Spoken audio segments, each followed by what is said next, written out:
From Tally to Cali, it's time to wake up. Wake up! Wake up! Warchant.com is your ultimate Seminole sports source. And this is Wake Up Warchant, presented by Corner Pocket Bar and Grill. One ball, Corner Pocket. Now here's Warchant.com's Aslan Hajavandi and Corey Clark. That's right. What is up, everybody? Welcome on into this edition of Wake Up Warchant, presented by the Corner Pocket Bar and Grill in Tallahassee, Florida. CPTallybar.com is the website. This is your Tuesday podcast. We're doing this live on a Monday night, courtesy of our great friends over at DeLuna Coffee, DeLunaCoffee.com. Come explore our world of coffee. Promo code Warchant15.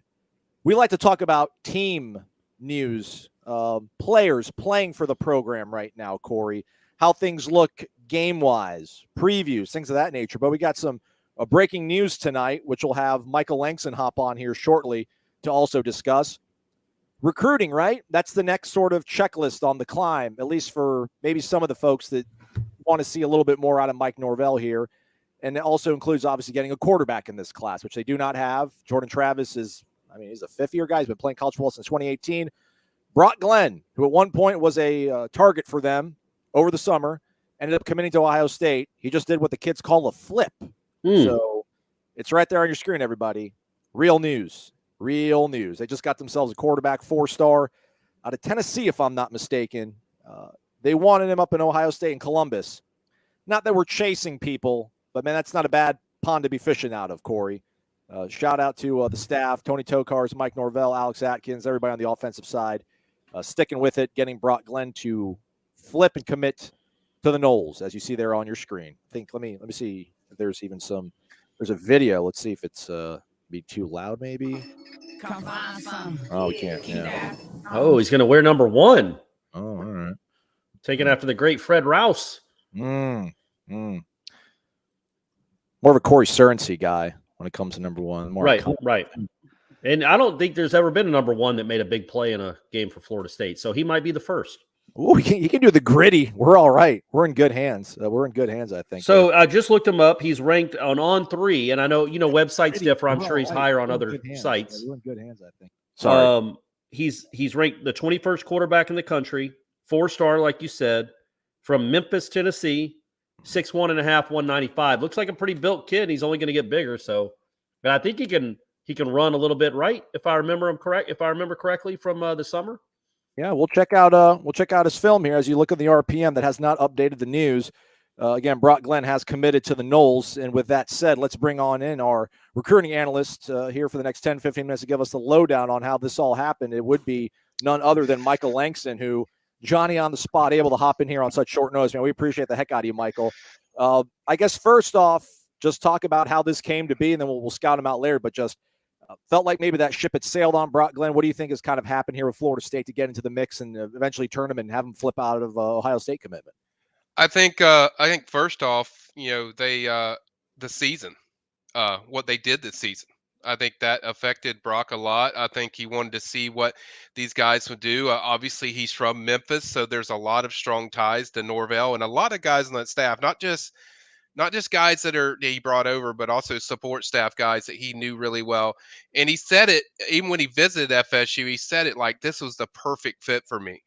Even though obviously we know what Ohio State does with quarterbacks, so that speaks for itself. I think that probably led into it that, hey, maybe these other guys are going to get a chance to play and I have a better chance with FSU. I think really is the product that sold him, because it's like, okay, now I know these guys are really good. Like, I know what I'm going to get developed. And he's the usual type of quarterback, if you look at it, of what Norvell likes. He does a lot of the similar things that the Brady White. Did I get his name right, Corey? I don't know if it's Brady White. He was from Memphis. Yeah. Yeah. He does a lot of similar things to that. He has more size than obviously Brady did.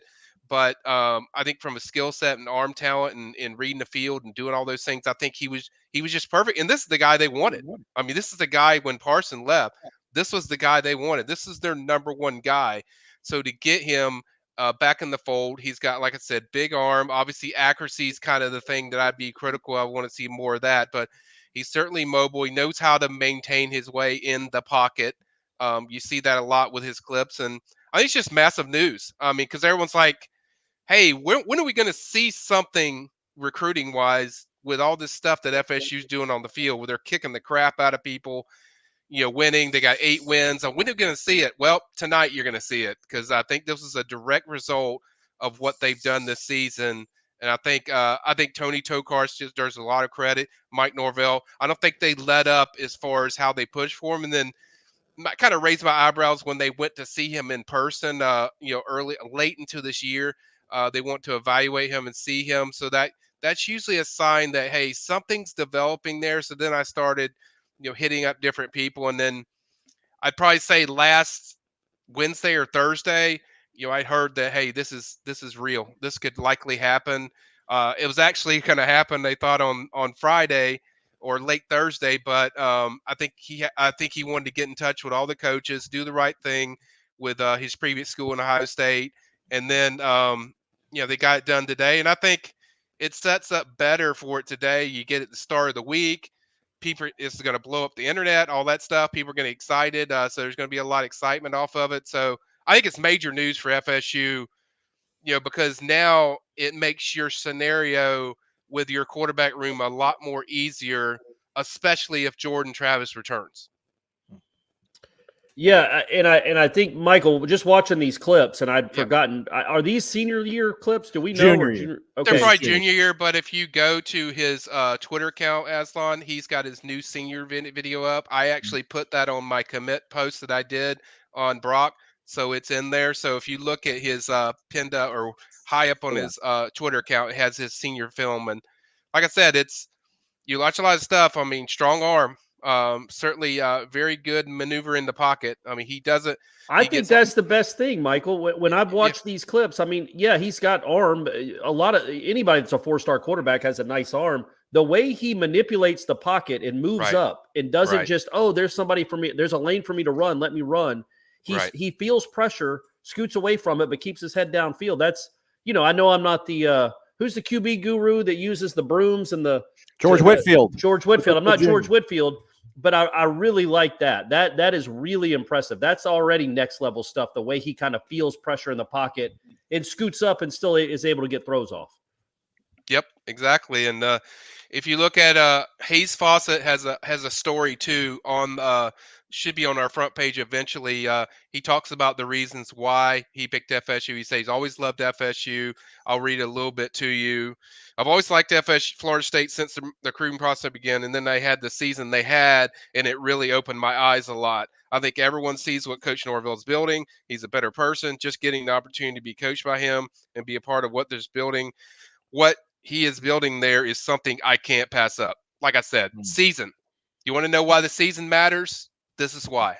This is the type of kid you get when you're seasoned and you start turning around your product. And he's not the only one. There's several guys out there that there's significant recruiting momentum because of what they're doing on the field. And I know a lot of people are like, give it to us now, like when we did our recruiting chat with Aslan this week. But it's like it's happening.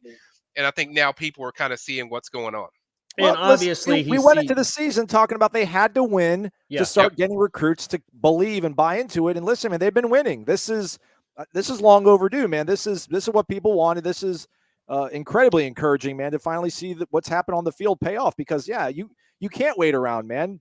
Billy and Mario Cristobal they're pitching what they have right now, and come here, we need you right now. They're doing all right. There's no reason Florida State shouldn't be able to eclipse them, and this helps for sure when they get a quarterback in the class, Corey.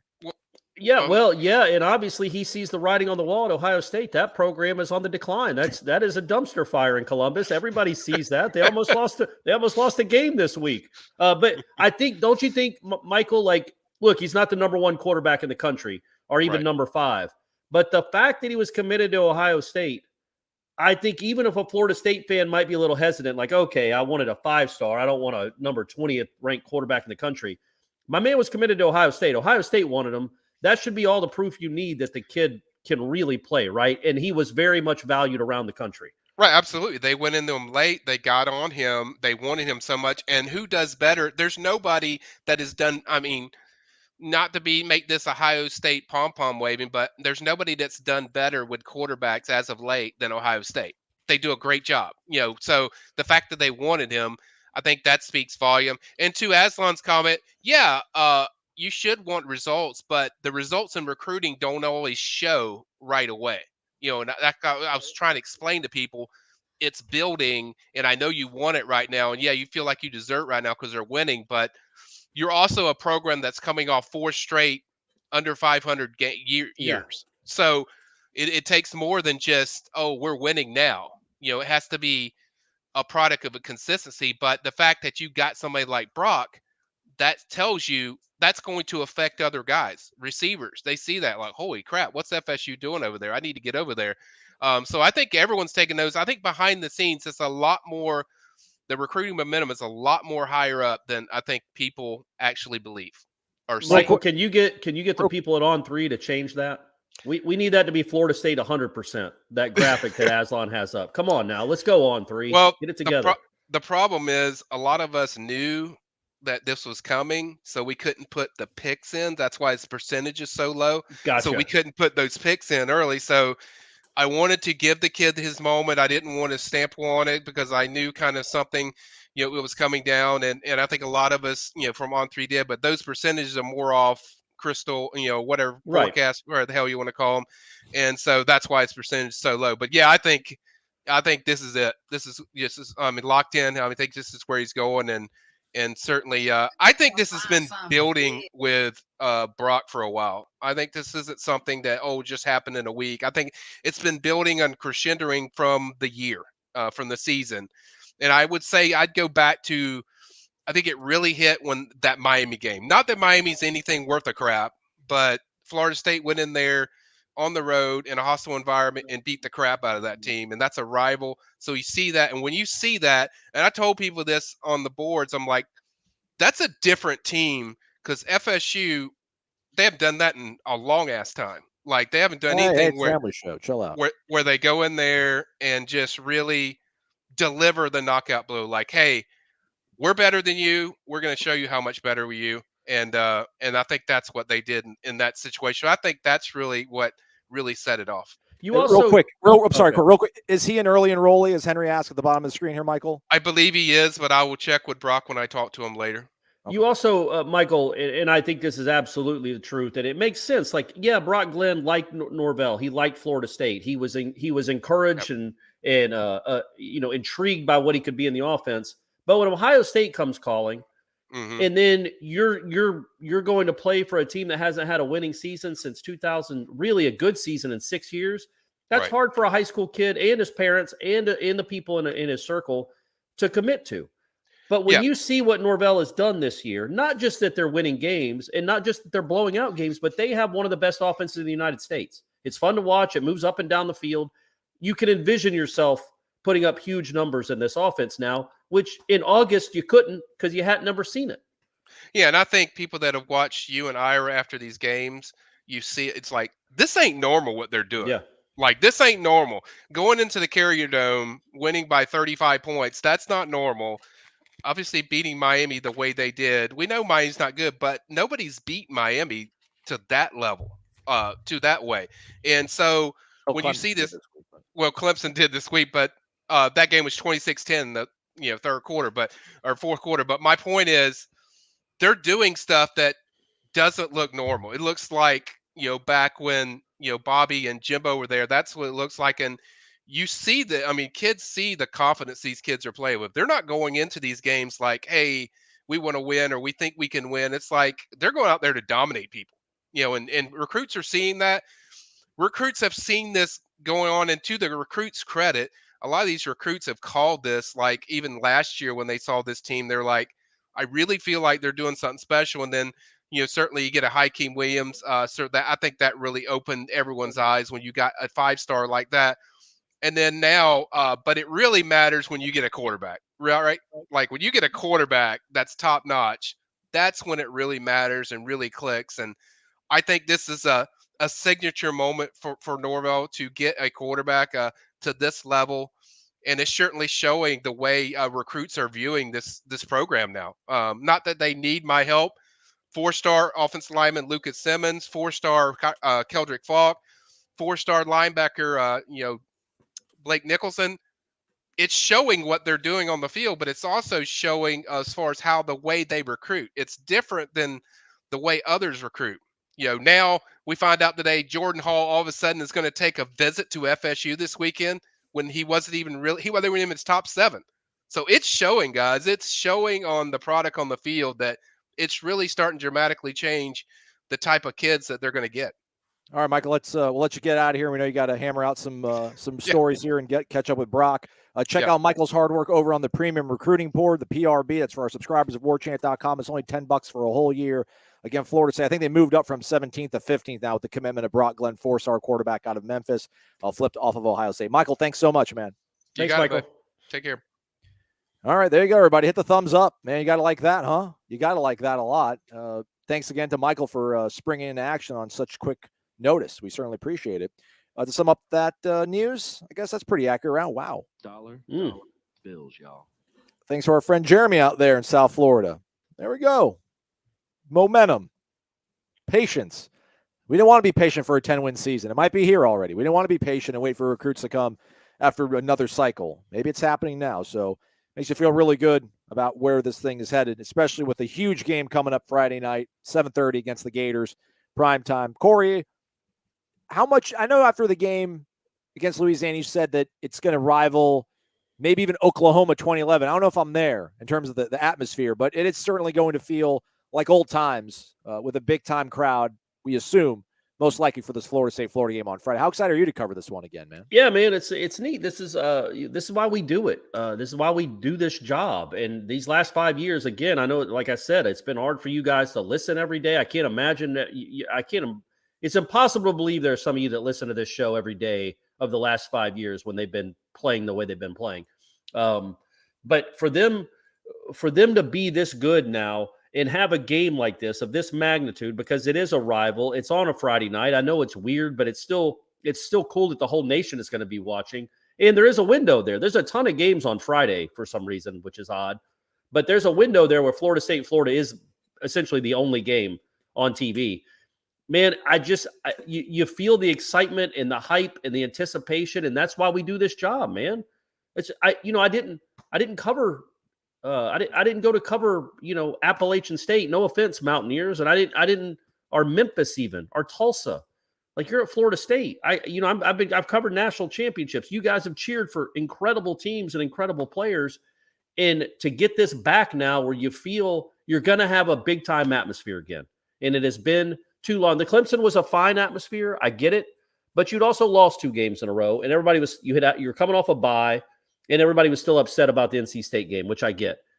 This whole fan base is riding high right now, man. They have not seen a performance like this in 9 years. I think it'll be electric. I think it's going to be as loud as it's been in a long, long time. And I just hope they keep playing like they've been playing. Andre's asking, that was him. Ian was asking, how certain is this? Well, the early signing period, I think, is December 21st. There you go, Aslan. That's right. Yep. It's going to hang on for 30 days, which I would surely assume they would at this juncture if you're going to decommit and make a public commitment in that sort of fashion that Brock Glenn did. Noles were sitting awfully nice with that. They're 15th again on the On3 rankings. All right, let's pivot back to the team now. 16th in the nation after those polls came out. We're getting the playoff poll tomorrow, I think, right? Tuesday night. Yes. The poll comes out. Yep. Possibly maybe even higher in that one. What do you think about practice on Monday? I want to say Tuesday because usually we don't see them practice until Tuesday. But what do you think about maybe what you saw and then also what you heard from Mike Norvell when he described what he thought about practice on Monday, Corey? He said it was a good work day. He always does that, though. I guess it was. I'm not saying I don't believe him. Right? I mean, look, hey, man, they've been looking good.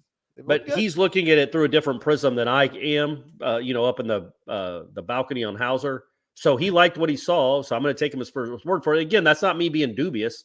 I just don't know. I don't know. I'm not smart enough to know if it's a great work day or just a pretty good work day. But he said it was a really good work day. I liked my man. Greedy Vance had another interception. That guy in one-on-ones in the end zone, just leaping up over a guy and making a catch. I mean, I just like what I see there. And then Portier had a couple of really nice catches. It just overall, it seemed really businesslike, man. It just seemed like what they've been like the last 4 weeks. I didn't see anything out of the ordinary in practice today that I've seen the last 4 weeks. Just kind of businessman approach. It's a game. It's a huge game, but they're not going to change anything up now. Yeah. Norvell was in sleeves or was sleeveless. He was in a short sleeve shirt, which is crazy. It was 44 degrees. Who? Norvell? Norvell, yeah. Oh, yeah. It's a mindset. It's a mindset you have to have. That's right. How are the other defensive backs looking to you in terms of like Omarion and Jarian kind of battling opposite? Because right now Renardo Green obviously has the other spot locked down, and Greedy's kind of pushing Kevin and maybe even surpass Kevin when it comes to being the slot corner at this point, it seems. Yeah, man. I think they'll probably play about the same number of reps, but Greedy Vance has been just playing at a really nice level here lately. And then, I think Amarian Cooper, I just want to see what he looks like in 2023. I just want to see it. I know it's in there, man. I know it's in there, Duke. I don't know what you're dealing with physically, if anything. I know it's in there. So hopefully that'll come out again. Maybe it'll come out this Friday or in the bowl game. But yeah, and Jamie Robinson is still really good. What are you going to do? What are you going to say? Quantrell Knows asks, as a fan base, can FSU stop rooting for Clemson to make the playoff? They are a direct rival in the conference. A New Year's Six bowl berth is not worth them continuing to make the playoff. Root for Carolina. This is that's a tough thing to dissect and unpack. I've always talked about you never root for Florida, Miami unless that would get you into the playoff. Right.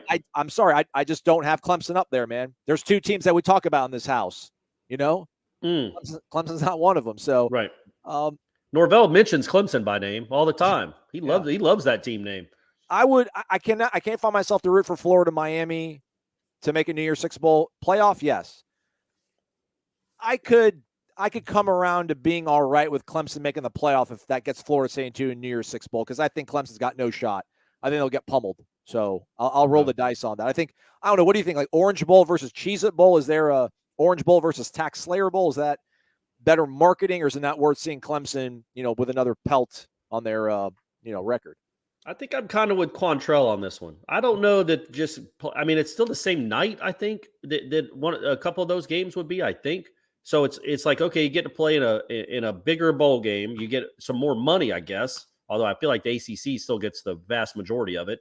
Because you can say Clemson would get pummeled. Man, look at Georgia didn't pummel Kentucky. I can darn tell you that Clemson's better than Kentucky and Missouri, and better than Maryland. So they would have a chance. So I don't think you want Clemson in the playoff, just because on the outside chance somehow DJ gets hot and they go ahead and win the whole thing. You don't need that because you're still you're definitely competing against them, and you're still recruiting against them too.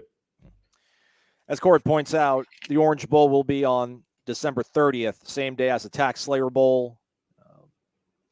Same day as the Duke's Mayo Bowl, which is another bowl I saw Florida State maybe tied to possibly, and the day after the Cheez-It Bowl. So, which is good. I don't want to play on New Year's Day, man. I know that's nobody does. Nobody is. It's a Sunday, I think. So the playoff games are on the 31st. All right. Well, I don't want to play on New Year's Eve either. So yeah, I'm with you. All right. Yeah, I did see. I think that was the Mayo Bowl. Somebody has us Mayo Bowl against Purdue.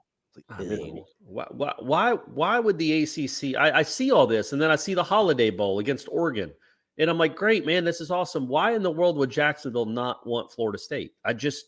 Unless they're contractually obligated to take somebody else, which they aren't, I just don't understand why they wouldn't just snap up Florida State. It would make sense to me. If you want people at the actual game, that would be the team you take. Yes, Mateus, we have talked about the Brock Glenn commitment flipping from Ohio State scrub to the beginning of this video. You can catch up with us afterwards. Talk about it for 15. We had Michael Langston on talking about showing his highlights too. You're in for a treat. William Flynn, which we met him at Corner Pocket on Friday night. That's right. From Clemson. He's the next Chip Gaines, flipping houses, flipping cribs. I want Bama, he says. Time to pass the torch. I want William to have a better picture. That's why I couldn't recognize you, buddy. It's not that you're not a handsome guy, or that you're not even handsome in that picture, but your face is kind of tilted up. We need like a just a profile shot of you, buddy. Yeah, but he's right. I have met him 3 or 4 times, and I always ask him. I do recognize the face though when I've met someone before, Aslan. Okay, I'm nice enough to at least say I've met you before, right? But I'm awful with names. I apologize. I'm horrible at it. That's why Aslan's, that's why Aslan's my favorite guy. Yeah. Also, shout out to an Alex. I saw an Alex as I was walking out. He says he's a big fan of the show when I was leaving Corner Pocket on Friday night. I was out nice. there, everybody. I left the house. I left these four walls. Some guys, I want Bama. T. Swifty wants to pay back Oregon for 14. I think I want Ole Miss because I think Ole Miss will be the closest thing on December 30th or 29th to what they've been the previous 12 games they had played. Like, I do want to see Florida State against something that's elite, like an elite defense or an elite offense. I don't know if Alabama is an elite defense this year, but they certainly have pieces. But like, I wouldn't think Will Anderson's going to play in that game. I wouldn't think Bryce Young would play in that game. I was going to say, again, it's been 3 years since we've had to deal with this, and then it was Arizona State in the Sun Bowl, so it wasn't like they had a bunch of dudes, but they did have a couple guys not play. I just think you have to treat a bowl like getting to the bowl game is the big deal. The bowl game itself, I mean, it's cool to get to 10 wins, and that is absolutely something to play for, but you don't know who Ole Miss is going to have or not have. You don't know who Florida State's going to have. You want to play that Ole Miss running attack without Jared Verse and Fabian Lovett? Yeah, we'll see what we got, man. And Jamie Robinson, like, there's a chance that could happen because that's college football in 2022. So I don't know. It almost does, like saying you want to match up with this team or that team until you know what the roster makeup is going to be. It's just, treat it as an exhibition, like a preseason exhibition game or postseason exhibition game, I guess. All right, well said. James Gavins, after seeing pictures of Sam McCall by himself on the sideline, what comes next for him, or are we looking too much into it? Yeah, I mean, I saw those two, and we've been watching him at practice. I don't know, man. Look, he might stay, he might go. I certainly would not be stunned if, I don't know, this weekend at some point, he just refreshes that social media post from 2 or 3 weeks ago. And look, man, it's not that sometimes just kids want to leave. They want a better chance. I will say this, I'm quite confident that he'll be replaced with somebody capable, because that's what this coaching staff and this program do right now in the portal. They usually win these portal trade-offs. So you lose Sam McCall, which I'm not saying you want to. I think there's a chance he might be a player, but they'll replace him with somebody that probably will be a player, because that's what this group does. All right.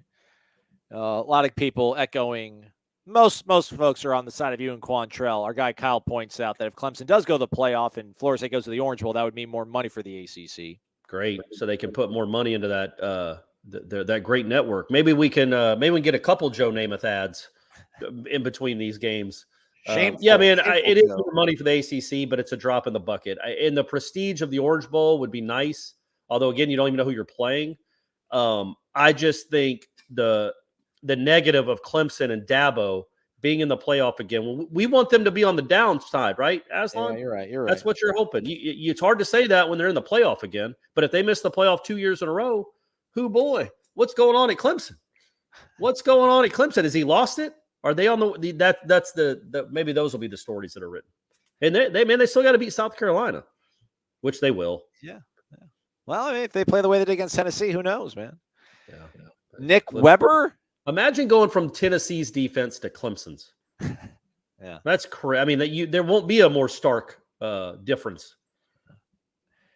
Nick Weber, correct? Weber. Yep. Do you think playing an SEC opponent is the best for us right now, for the recruits and for the fans? I know you say Ole Miss, but I have heard about Gamecocks, Jacksonville.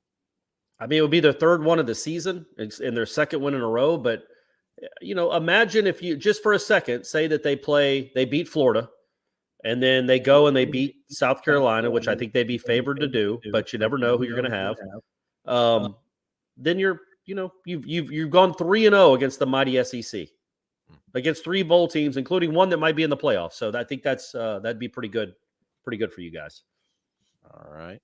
By the way, the Noles Florida State basketball team is playing right now against Mercer. If you have the ACC network, well, no, look, we'll listen to us, watch this for 30 minutes, and then tune into the basketball game. Well said, Corey. Well said. I mean, is there anything you have to see out of practice here or here that's going to make you feel that will change your opinion on the game? I'm not going to make you a score prediction right now, but just, I mean, the accumulation of these last 4 games, I know you can't even stretch back further to talk about the second half against Clemson, but the way this team is playing, I mean, is they hand the barn at this point? There's really, we keep talking about how close they are maybe to hitting their head on the ceiling, but if they have, it seems like that's probably good enough to play against Florida. Was Monday enough from what you've seen and what you've heard that you know that this team won't, repeat the mistakes they made last year in the swamp to close the season strong, or at least the regular season strong, Corey? Yeah, I don't know. I just don't know if you could take that from practice. I don't know if me watching practice would tell me one way or the other how they're gonna, like, if they're gonna let the emotion get the best of them on Friday night or not. I did think it was interesting that, number one, what their quarterback said, which was, when we win that game on Friday night, it's going to give us a lot of momentum, which is something to say. But then Jared Verse I asked him about if he agreed with Norvell that they're playing as well as anyone in the country right now. He goes, yeah. He goes, and when we're healthy, I think we're one of, if not the best team in the country.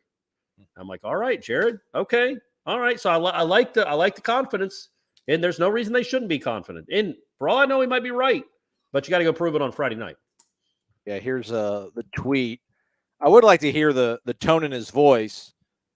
When we win this one, it will definitely build momentum for us, he said. So, okay. All right. Corey Anthony then took that, retweeted it, put some juice into it. So, I haven't seen video surface of it yet, which I know we're a little bit behind the times out there in Alachua County, but it's 2022. No one caught this on video.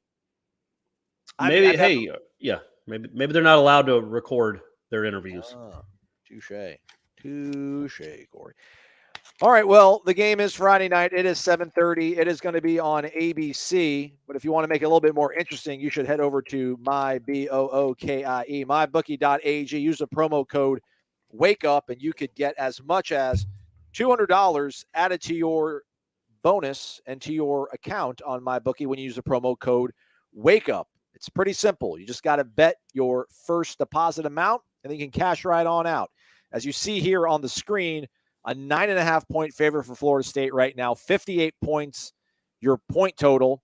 And maybe you don't like the 9.5. Maybe that's too much. Well, you can scroll on down, and they have all sorts of alternate handicaps here, whether you want to go Florida State. Maybe you don't feel all that uber confident. Maybe 1.5 is all you want to play around with. Well, you can go ahead and pick that, and you can get your odds marginalized and fixed on up right over at MyBookie. Use the promo code WAKEUP when you head over to MyBookie, mybookie.ag. Bet anything, anytime, anywhere over at MyBookie. Do you like that 9.5 line, or like what would you do, Corey? Would you be, let me see, I wonder if there's anything like Florida State. Yeah, look at that. You can go like Florida State minus 12.5, and then you're getting money. Plus side of things. Yeah, man. See, I honestly thought it would be like, by the way, Mercer's already hit their first 3 threes. They have 13 points in 3.5 minutes. Oh boy. I would think, I thought it would be like 14, just because I still don't think Vegas knows what to do with this team. Like, and you can say Vegas knows. Well, they hadn't known jack squat about this team the last 3 weeks. Right. They've easily covered the spread. Maybe they didn't. No, they pushed. No, they did win the game against Georgia Tech, even though they gave up that touchdown the last play of the game. The spread was 24. They didn't kick the extra point, so they won by 25. But then they completely obliterated the spread in Miami and the spread in Syracuse, and they pretty much obliterated the spread last week. I don't think Vegas is in tune with it yet. So I would have thought they would have been like, okay, we're going to err on the side of maybe too much for Florida State, but they're still going single digits. I would have thought it'd been 12 or 13 points, man, at least. Optimist climb. I don't really care what bowl or opponent. I just want to be able to sell 10 wins on the recruiting trail. Doubling your win total has to be darn impressive. How many teams have done that? Well, probably a lot if you go from 2 to 4, 1 to 2, or 3 to 6. But going 5 to 10, I can't imagine that's been done more than a handful of times, man. That's not normal. 5 to 10 in one season is pretty ridiculous. So, well, we know. I think Baylor did that from 20 to 21. But yeah, it's not a very heralded list of right teams that have been able to do that. Maybe Michigan State 20 to 21 as well. With also think if they beat Florida, and then if they beat Florida, they're probably going to, because some teams in front of them are going to lose. They're going to be, I think they'll probably be 15th in the playoff poll. They'll probably move up to 13th or 12th. I don't know, but maybe if they win their bowl game, are they a top 10 team? If they finish with a 6-game winning streak, and even though none of the teams they beat were necessarily ranked, I wonder if they'll be a postseason or a top 10 team at the end of the year. That would be a really neat thing for this program. But again, We're not looking ahead to a bowl game against Purdue or Oregon or Ole Miss or whoever else. There's one game Friday night. We shouldn't look ahead. What has you nervous about the game then, Corey? I mean, I know you don't want to jinx it. You don't want to be that guy that gets memed or provides bulletin board material. Right. So what does have you nervous about the Florida game then? Just that things have gone so well for a month that you're just waiting for a shoe to drop. Like, this can't be just what this team does every game. Like, look, Florida is not much. They're the best. It's the best quarterback they've faced in a while, clearly. But Florida, their defense is right on par or less than the teams you've just gotten done humiliating. So it doesn't. They don't scare you necessarily, but it's just Florida. And can you really play this well at peak efficiency for what? This will be the 4th week in a row, the 5th week in a row if you take out the first quarter against Georgia Tech. Like that, it's not how this sport works anymore. So that just gives me pause. It's just law of averages. But because, again, I think this team is very good. It's not an unbeatable team. It's a team that has proven it can go into ruts. It does not have a ton of surefire NFL talent, at least that we know of, I guess. So that's what gives me a little concern. It's maybe Florida plays above itself and Florida State falls back to earth a little bit. But I don't foresee that happening. I don't foresee that happening. Back to earth. That's the thing. I think Florida State would have to crash back to earth, if you want to call it that. I don't think. I mean, they're not a 40-point favorite. They're not. I just got telling you, Vegas knows they're dialed in. They just lost to Vanderbilt, man. I know. They got their quarterback quasi guaranteeing wins. I mean, they're going to come pressing. I mean, they don't have Ventrell Miller in the first half. Pensacola Packbuster asked, "What are keys to victory versus Florida?"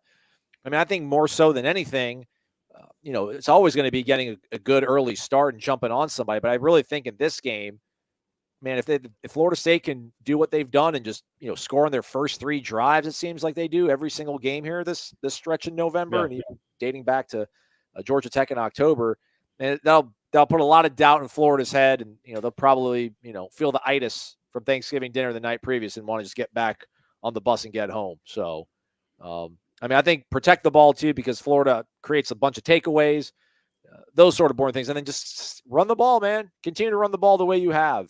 And run the ball and stop the run, which is what you've been doing at an exceptional level this whole month. The only way I can see Florida winning this game is either Richardson just plays out of his mind, or you lose the turnover battle convincingly.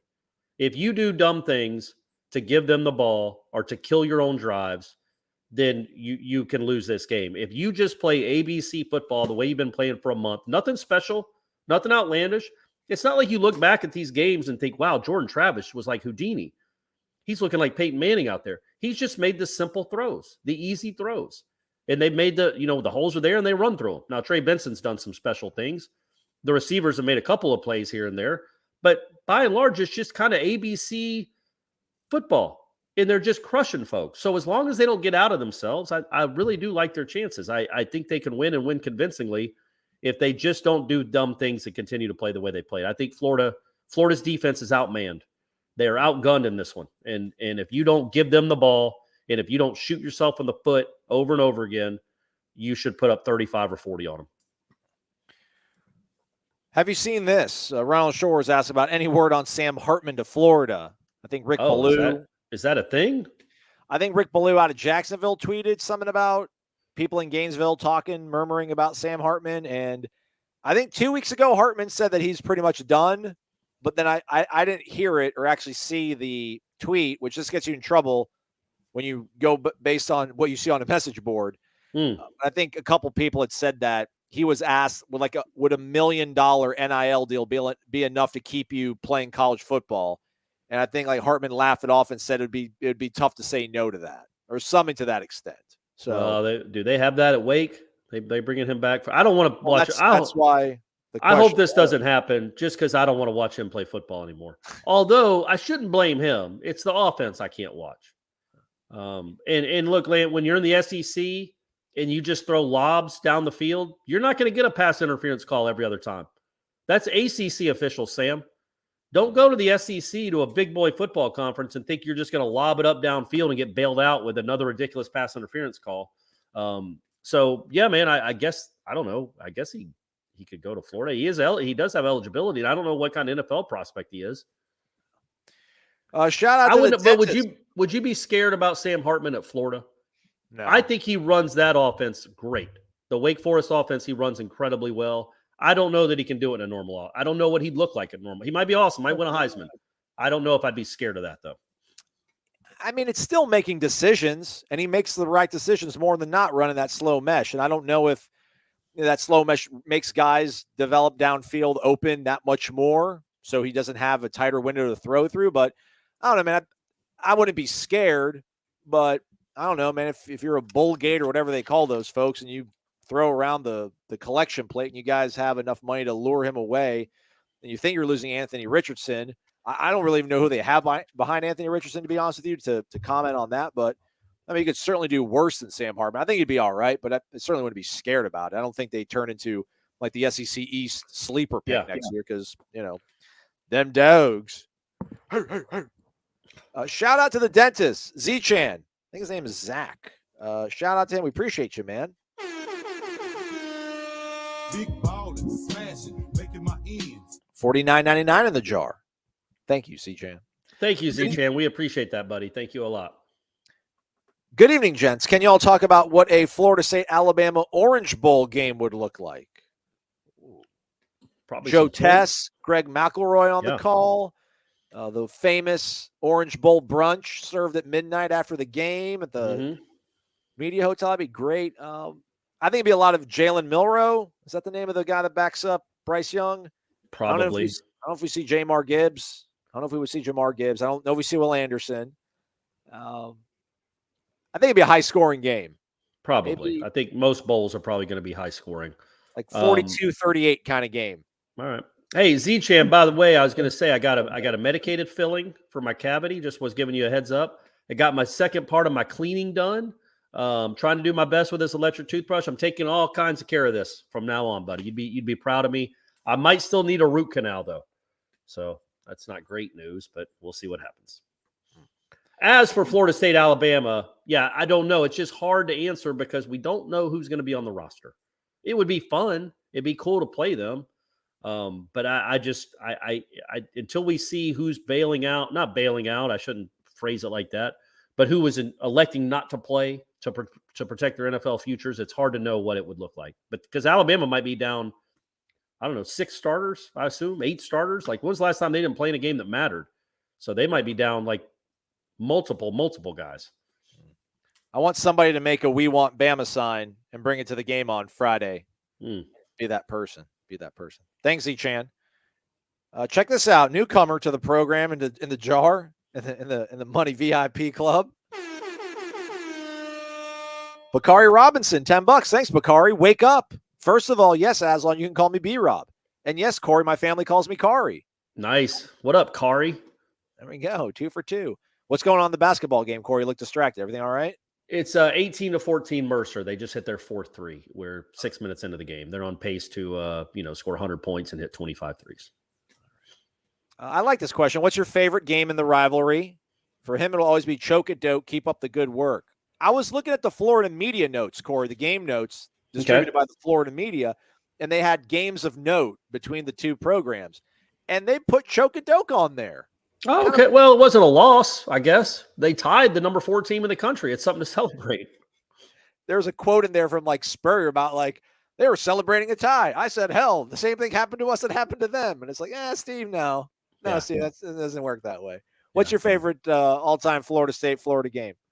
Obviously there's a ton to choose from. I would say probably 98. I've said this before, but I think that's the loudest I've ever heard. It was the Peter Warwick throw to Dugans for the touchdown to put him up by 8, I think, at that point. But also Peter Warwick had made that crazy move on what should have been a pick 6. But you beat a very good Florida team with Marcus Houtzen as your quarterback. And it ended up getting in the national championship game, although nobody knew it at the time. But just because Florida had essentially cost Florida State the national championship each of the last 2 years. They beat them in 96 for the national championship in the Sugar Bowl. And then next year in 97, they beat them when Florida State was number 1 and undefeated. So playing them at home with a backup quarterback, with Winky hurt, and still being able to win that game, holding them, I think, without a third down conversion That's an all, and just how loud it was an all-time great win.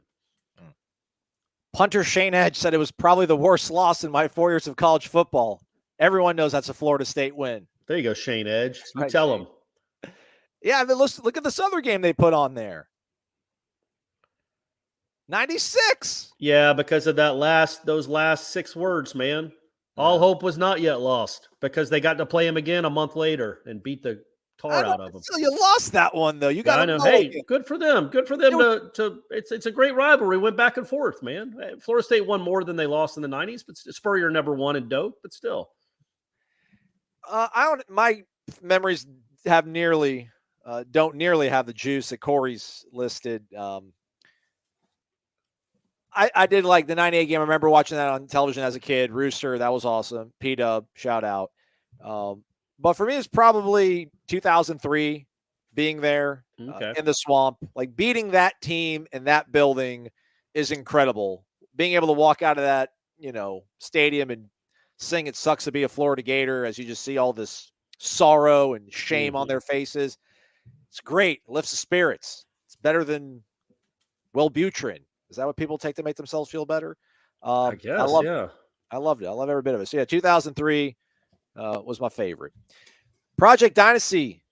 I'm scared that we lose too much talent this offseason. Help me relax, please. Here's what I would say to that. And I get it, especially because it's because you finally look like you have a great core that if they come back, you could really challenge for some special stuff. But you look, and the quarterback is an enormous deal. We all get that. As good as Brock Glenn might be, he's not going to be Jordan Travis in 2023. So I get that. But if you just look at last year, you lost your 2 best defensive ends, 2 really good defensive ends, including one of the best in the country. You lost your best running back, and you replaced them with Jared Verse and Trey Benson. So just rest easy that I feel like there's enough history now to see that these guys do a really good job of evaluating in the portal. And I also think, as I've said before, I think the pond that they're going to be fishing from is so much bigger and stocked with so much fish, better fish. Like I'm talking about marlins, folks.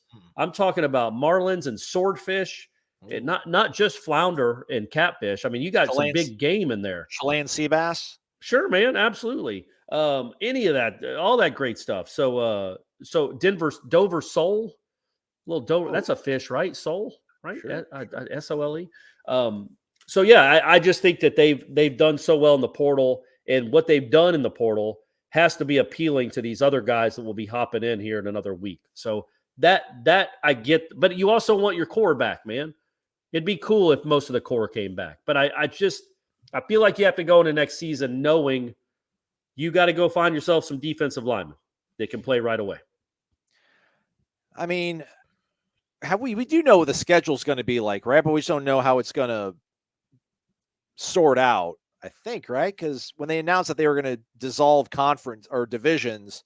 I think they know all the teams they're playing. They just don't know how they're lined up, except for LSU and Florida and one other one, maybe. Whoever the game is before Florida, maybe, or the game after LSU, something like that. That's going to be tough, but I mean, I'll pull it up here. Shout out to a football schedule. Yeah, Southern Miss. Yeah. I mean, look at that. You beat LSU, then you got a dub. North Alabama's at the end of the year before Florida. But all right, so we still get Boston College, man. I don't know, man. Phil Dracovic wasn't that dude. I don't know if they're back up. This Whitehead guy, I thought might have the juice, but he didn't have it against Notre Dame.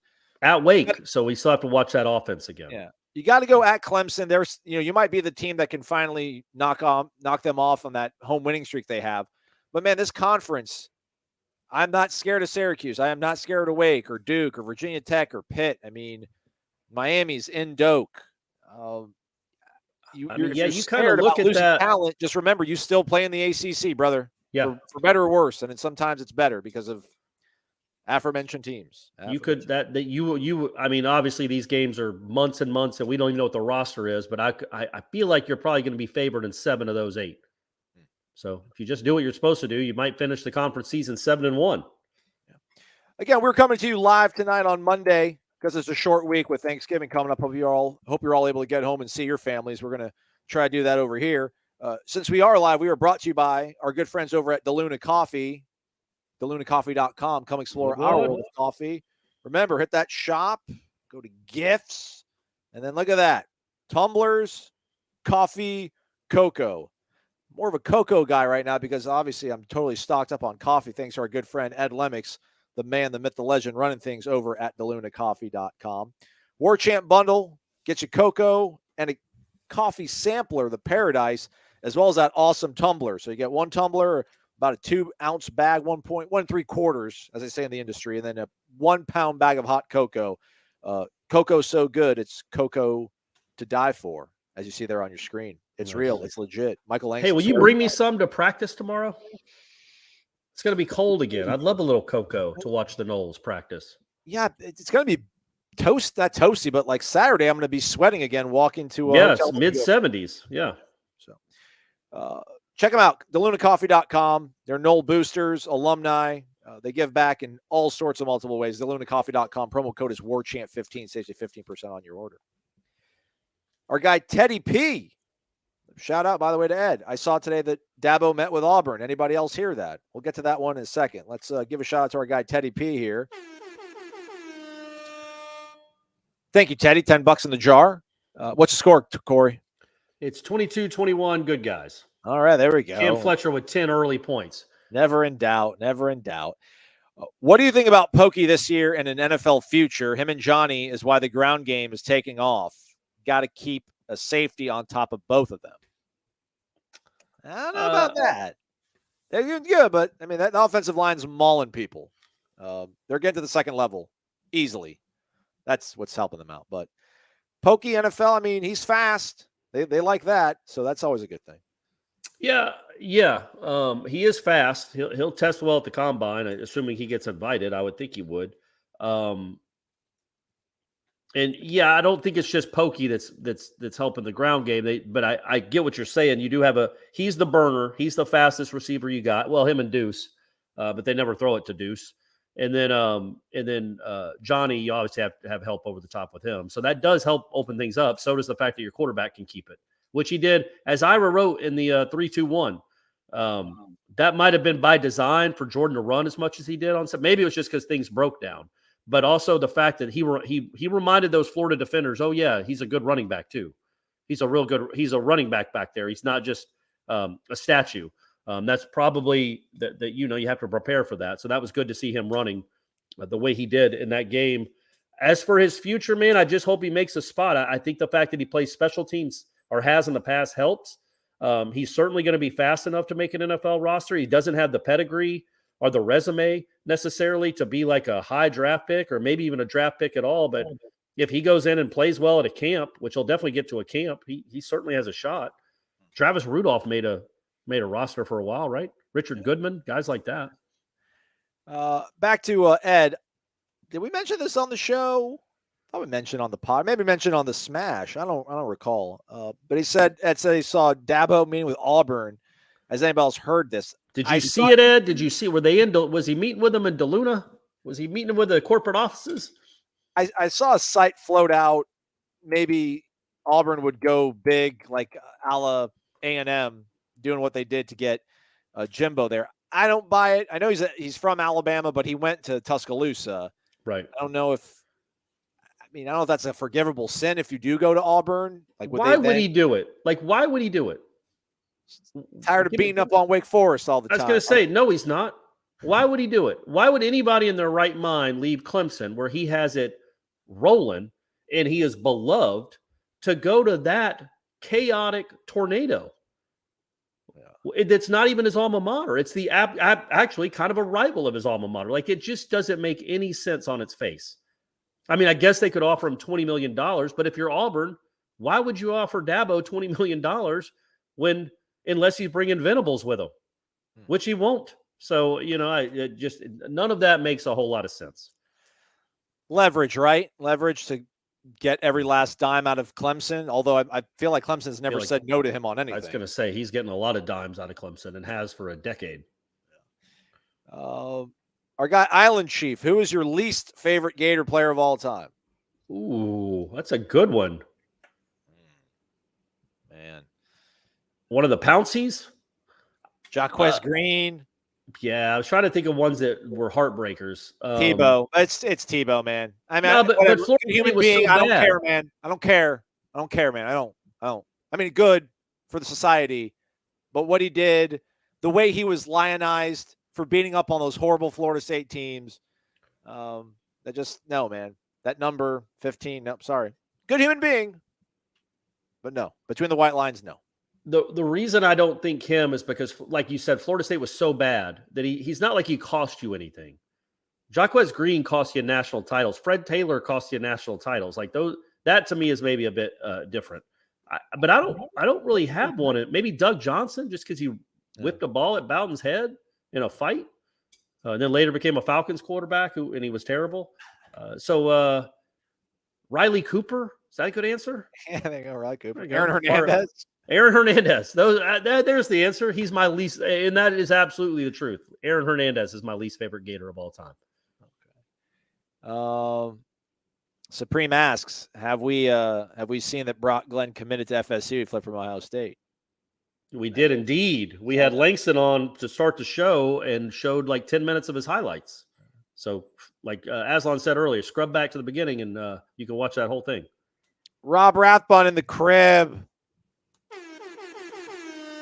Great cash, homie. Rob, man, let us know your least favorite Gator in the comments. Rob, we'll pop it up on here. There you go. Let us know your least favorite Gator as well, everybody. I'm sure it'll give us some better ideas as well. Tom Mortner asks, guys, how many unused trick plays does Norvell still have up his sleeve? 9. He's got a quadruple reverse that he hasn't whipped out yet, where it goes back, forth, back, forth, back, forth, and then they end up always losing 25 yards when they try it. Look, we don't get to see, I think, that element of practice. I think they said that what was the trick play they ran kind of recently? Philly special. Oh, it was the Syracuse. Yeah, and they talked about how they run those. They run those like Thursday, I think, is their day to run those plays. And we're not there for Thursday, so he knows better than to not do it in front of us, because we would talk about it. So I would say he's got a few. He's not done. He's not all dried up. Yeah. Matthew Cleveland just airballed a 17-foot jumper. There you go. We got a lot of Hernandezes. We got an Ike Hillier. We got a Riley Cooper. Hernandez. Ed goes with Tebow. Great minds think alike. Shout out. Rob Krause. Throwing Shane Edge. Shane Edge, he kissed the ring, man. He admitted, man. He admitted that they lost that game. There's a weird play in that game when Florida State's on their way to the comeback. Peter Boulware almost, and this was when Boulware was a sophomore, maybe a freshman. He almost blocks the punt of Shane Edge, but he misses him. And Shane Edge pushes him 3 times, in the chest, hard. So Shane had a little edge to him for a punter, no pun intended. And Yeah. Spurrier's a good one too. Yeah. Spurrier's a really good answer to that. Yeah. Oh, Shannon Pants. Collinsworth. Chris Collinsworth. That's another one. Yeah. Gator Kirk goes all-inclusive. Least favorite player is any player that ever played there. Okay, that's fair. Unless that offensive lineman transfers, the kid that's the big 5-star kid that just is about to get in the portal. Score update, Corey? It's commercial. I think the Noles are up by 4. All right. Thank goodness. Josh Moore says, Dabo did meet with Auburn. It's confirmed by Auburn. Also, I need a link. I'm going to need a link. Would that be my prayers getting answered? What if he were to, just whatever. It's Monday night. What else are we going to talk about? If he were to leave, you want to talk about good fortune and the gates opening up for you. Yeah. Yeah, it's already, no matter what if he leaves, no matter what happens Friday, it's a good week for Florida State. Because all their players go back, the portal's open, the kids that have committed, and they just got 2 pretty big time commits, I thought, in the last couple of days that I saw on Twitter. And now he's meeting with Auburn. That just doesn't make any sense, Dabo. Go, man. Go do it. It just doesn't make sense. All right, now I take it back. I wish I wouldn't even mention that. Great. 28-24, Florida State is up. There you go. Vanessa Gooch, that's a good call.